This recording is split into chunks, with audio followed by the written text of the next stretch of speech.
তো হ্যালো আমার প্রিয় বন্ধুরা, কেমন আছো? আশা করি তো সকলেই ভালো আছো। তো গাইজ, আজকে আমি গিয়েছিলাম গোবর্ধনপুর, আর এটা দেখতে পাচ্ছ একটা ফার্নিচারের দোকান। আর এখান থেকে তোমরা কেনাকাটা করতে পারো। তো এখানে তো কেউ যদি খাট এবং সোফা এবং আলমারি মিটকেস নিতে চাও, তাহলে এখানে কন্ট্যাক্ট নাম্বার আছে, কন্ট্যাক্ট করে নিতে পারো। আর বিশেষ করে এখানে দাম অনেক পরিমাণে কম। তো গাইজ, আমি একটা ড্রেসিং টেবিল এখান থেকে গোবর্ধনপুর নিয়ে যাব। তো ফাইনালি আমাদের ড্রেসিং টেবিলটা চাপানো কমপ্লিট। আর তো চলো, আমাদের রাস্তা দেখা হচ্ছে। তো গাইজ, কথা বলতে বলতে ফাইনালি চলে আসি আমরা চটির ধাবা। আর বিশেষ করে তার কিছুক্ষণ পরে চলে আসলাম সাঁওতা বাস স্ট্যান্ড।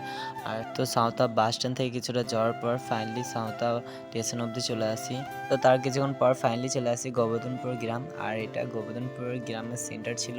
তো সাইডে ভিউটা অনেক সুন্দর ছিল বিশেষ করে। তো এই বাড়িতে আর কি ড্রেসিং টেবিলটা নামবে, তো তাড়াতাড়ি করে আমি ড্রেসিং টেবিলটা নামিয়ে দিলাম। আর আজকের মতন এটুকুই ছিল। যারা যারা ইনস্টাগ্রাম ফেসবুকে আমাকে সাপোর্ট করেছে তাদেরকে অনেক ধন্যবাদ। আর যারা আমি ইনস্টাগ্রাম থেকে ভিডিওটি দেখছো, তারা আমার ইনস্টাগ্রামটা ফলো করো। যারা ফেসবুক থেকে ভিডিও দেখছো, ফেসবুকটা ফলো করো, তাদের জন্য নতুন ভিডিও আনতে পারি। বাই বন্ধুরা।